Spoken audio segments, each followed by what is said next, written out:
અમદાવાદના ધંધુકામાં યુવકની હત્યા થઈ અને તોડફોડ મામલે હવે કાર્યવાહી કરવામાં આવી રહી છે। યુવકની હત્યા બાદ ટોળાએ જે તોડફોડ કરી હતી, ધંધુકા પોલીસે હવે આ ટોળા વિરુદ્ધ ગુનો નોંધ્યો છે। 100 થી 125 લોકોના ટોળા સામે રાયોટિંગનો ગુનો નોંધાયો છે।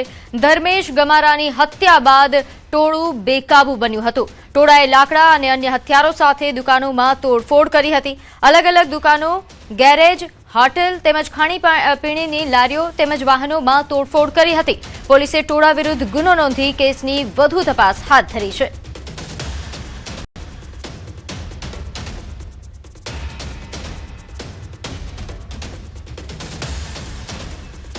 તો વધુ વિગત સાથે મારી સાથે સંવાદદાતા ઋત્વિજ જોડાઈ ગયા છે। ઋત્વિજ, ધંધુકામાં હવે કેવા પ્રકારની પોલીસ કાર્યવાહી, શું અપડેટ? જી, વાત કરીએ તો જે પ્રકારે ગઈકાલે બનાવ બન્યો હતો, જે હત્યાનો બનાવ બન્યા બાદ ટોળું જે છે તેમાં રોષ જોવા મળ્યો હતો અને લોકો એકત્રિત થઈ ગયા હતા અને ત્યારબાદ લાકડીઓ જેવા હથિયાર સાથે તેઓ જે આસપાસની વિસ્તારમાં કેટલીક જે દુકાનો હતી તે દુકાનોની અંદર તોડફોડ કરીને આગ ચંપીનો બનાવ બન્યો હતો, જેને ધ્યાનમાં રાખીને પોલીસ દ્વારા એક ગુનો દાખલ કરવામાં આવ્યો છે અને ગઈકાલે લગભગ 15 જેટલા જે શંકાસ્પદ શખ્સો હતા તેઓની અટકાયત કરવામાં આવી હતી અને હવે પોલીસ દ્વારા જે વિડીયો વાયરલ થયા છે તે તેમજ જે સીસીટીવી ફૂટેજ છે તેના આધારે આરોપીઓની ઓળખ કરવાની જે તજવીજ છે તે શરૂ કરી છે અને પોલીસે આ મામલે હાલમાં ફરિયાદ દાખલ કરીને વધુ કાર્યવાહી શરૂ કરી છે।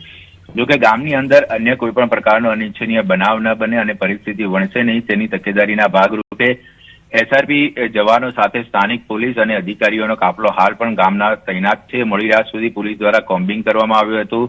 હાલ પણ અલગ અલગ વિસ્તારોની અંદર વાહન ચેકિંગ સહિતની જે કામગીરી છે તે પોલીસ દ્વારા કરવામાં આવી રહી છે, જેથી કરીને આવનારા સમયની અંદર કોઈ પણ પ્રકારનો અનિચ્છનીય બનાવ ન બને તેની તકેદારી હાલમાં પોલીસ દ્વારા રાખવામાં આવી રહી છે। જી, આભાર માહિતી આપવા બદલ।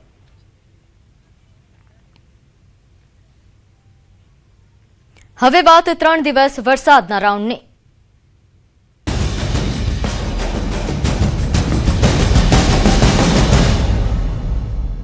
રાજ્યમાં 3 દિવસ કમોસમી વરસાદની આગાહી કરવામાં આવી છે। 21 એપ્રિલ સુધી કમોસમી વરસાદ ખાબકી શકે, માવઠાને લઈને હવામાન વિભાગે આગાહી કરી છે। આજે ભાવનગર, અમરેલીમાં માવઠું પડી શકે છે, સાથે મહીસાગર, દાહોદ, છોટાઉદેપુરમાં પણ વરસાદની શક્યતા વ્યક્ત કરવામાં આવી છે।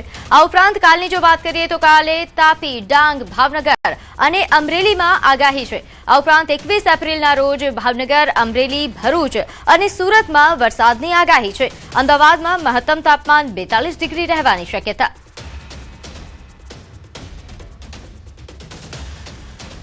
डे 3 और डे 4 में आइसोलेटेड प्लेसेस पे लाइट टू मॉडरेट रेन होने का पूर्वानुमान है और जो डिस्ट्रिक्ट है जहां पर आइसोलेटेड प्लेसेस पे लाइट टू मॉडरेट रेन होने का पूर्वानुमान है वो डिस्ट्रिक्ट है डे 2 के लिए अमरेली, भावनगर, छोटा उदयपुर, दाहोद और महीसागर डिस्ट्रिक्ट शामिल है। और डे 3 की बात करेंगे तो डे 3 के लिए तापी, डांग और साथ में ही अमरेली, भावनगर डिस्ट्रिक्ट शामिल है। और डे 4 के लिए हम बात करेंगे तो आइसोलेटेड प्लेसेस पे लाइट टू मॉडरेट रेन होने का पूर्वानुमान है और जो डिस्ट्रिक्ट है जहां पे लाइट टू मॉडरेट रेन होने का पूर्वानुमान है वो डिस्ट्रिक्ट है अमरेली, भावनगर, सूरत और તો હવામાન નિષ્ણાંત અંબાલાલ પટેલ દ્વારા મોટી આગાહી કરવામાં આવી। આવતીકાલથી 21મી સુધી વરસાદ થવાની શક્યતા, પ્રી મોન્સૂન એક્ટિવિટી થશે અને ગરમીથી રાહત મળશે। પવનની ગતિ પણ 40 થી 50 કિલોમીટર પ્રતિ કલાક રહેવાની શક્યતા, સાથે મહત્તમ તાપમાન 40 ડિગ્રી રહી શકે છે। હમણાં તારીખ 19 ને 21માં વરસાદ થવાની શક્યતા છે। પ્રી મોન્સૂન એક્ટિવ થશે અને આ પ્રી મોન્સૂન એક્ટિવિટીના કારણે રાજ્યના કેટલાક ભાગમાં ગરમીમાંથી રાહત મળવાની શક્યતા રહેશે। ખાસ કરીને આ પ્રી મોન્સૂન એક્ટિવિટી માં પવનની ગતિ વધારે છે। કોઈ ભાગમાં પવનની ગતિ 40 કિલોમીટર તો કોઈ ભાગમાં 50 કિલોમીટર રહેવાની શક્યતા રહેશે। ખાસ કરીને વિદર્ભના નીચેના ભાગોમાં પવનની ગતિ વધારે રહેવાની શક્યતા રહેશે અને લગભગ મહત્તમ ઉષ્ણતામાન કોઈ ભાગમાં 40 ડિગ્રી સેલ્સિયસ તો કોઈ ભાગમાં 8 ડિગ્રી સેલ્સિયસ થઈ જવાની શક્યતા રહેશે। તો દક્ષિણ સૌરાષ્ટ્ર, દક્ષિણ ગુજરાત, મધ્ય અને ઉત્તર ગુજરાતમાં પ્રી મોન્સૂન એક્ટિવિટીનો વરસાદ થઈ શકે, વાદળવાયુ પણ આવવાની શક્યતા રહેશે। કેટલાક દક્ષિણ સૌરાષ્ટ્રના ભાગો, બોટાદના ભાગો અને લગભગ મહીસાગરના ભાગો, ભરૂચના ભાગો, દક્ષિણ ગુજરાતના કેટલાક ભાગો અને ત્યારબાદ ઉત્તર ગુજરાતના ભાગોમાં પ્રી મોન્સૂન એક્ટિવિટીનો વરસાદ થવાની શક્યતા રહેશે. ખાસ કરીને સૌરાષ્ટ્રના દક્ષિણ સૌરાષ્ટ્રના કેટલાક ભાગોમાં વાદળવાયુ પણ આવવાની શક્યતા રહેશે. તો સાબરકાંઠા, અરવલ્લી, બનાસકાંઠાના ભાગોમાં પ્રી મોન્સૂન એક્ટિવિટીનો વરસાદ થઈ શકે. મહેસાણા, સમી પાટણના હવામાનમાં પણ વાતાવરણ પલટાઈ શકે છે. આ ઉપરાંત અમદાવાદ, ગાંધીનગરના ભાગોમાં પણ પ્રી મોન્સૂન એક્ટિવિટીનો વરસાદ પડી શકે. ગાજવીજ અને કરા સાથે વરસાદ પડી શકે.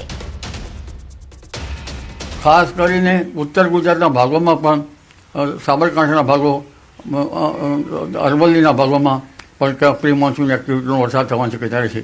થરાદ, બનાસકાંઠાના ભાગોમાં પણ પ્રી મોન્સૂન એક્ટિવિટીનો વરસાદ થવાની શક્યતા રહેશે. મહેસાણાના ભાગોમાં, પાટણ, સમી, હારીજના ભાગોમાં પણ હવામાનમાં પલટો હોવાની શક્યતા રહેશે અને ક્યાંક છાંટાછૂટી થવાની શક્યતા રહેશે. જો કે પ્રી મોન્સૂન એક્ટિવિટીનો વરસાદ બધે થવાની શક્યતા રહેશે નહીં. આ ઉપરાંત પૂર્વ ગુજરાતના ભાગોમાં પણ પ્રી મોન્સૂન એક્ટિવિટીનો વરસાદ થવાની શક્યતા રહેશે. મધ્ય ગુજરાતના ભાગો, અમદાવાદ, ગાંધીનગરના ભાગોમાં પણ પ્રી મોન્સૂન એક્ટિવિટીમાં કોઈ ભાગમાં પ્રી મોન્સૂન એક્ટિવિટીનો વરસાદ થવાની શક્યતા છે. કોઈ ભાગમાં ગાજવીજ થાય તો ક્યાંક કરા પણ પડી શકે અને ઉત્તર ભારતના ભાગોમાં પણ હવામાનમાં પલટો આવવાની શક્યતા રહેશે. તો તારીખ 24 થી 25 ગરમી વધવાની શક્યતા છે. તારીખ 26 થી 28માં ગરમી જોર પકડશે. મધ્ય ગુજરાતમાં મહત્તમ તાપમાન 43 ડિગ્રી થઈ શકે. ઉત્તર ગુજરાતમાં પણ મહત્તમ તાપમાન 42 ડિગ્રી પહોંચી શકે.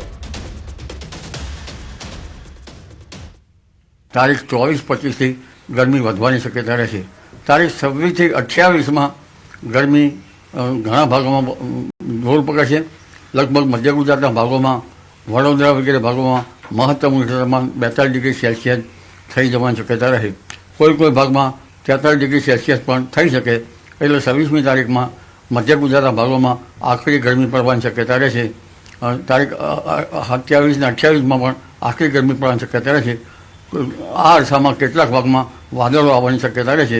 ત્યાં ગરમી વધઘટ રહેવાની શક્યતા રહેશે.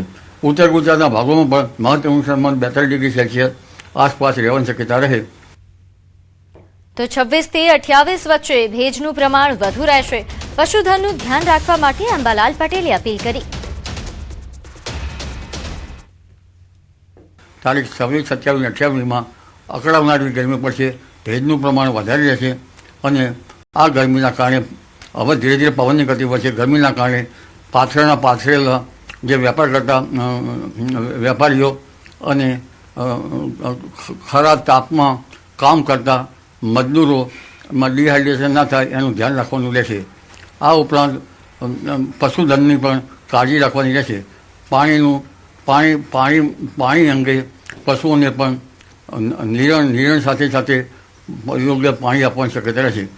જનધને પણ ડિહાઇડ્રેશન ન થાય એટલા માટેનું ધ્યાન રાખવાનું રહેશે. તો આગાહીઓ વચ્ચે બનાસકાંઠા જિલ્લામાં સવારથી જ વાદળછાયું વાતાવરણ જોવા મળ્યું. દાંતીવાડા, ધાનેરા પંથકમાં વહેલી સવારથી જ વાતાવરણમાં પલટો નોંધાયો છે. વહેલી સવારથી જ અહીં વાદળો ઘેરાયા છે. ફરી એકવાર કાળા ડિબાંગ વાદળો છવાતા ખેડૂતોમાં ચિંતા વધી છે.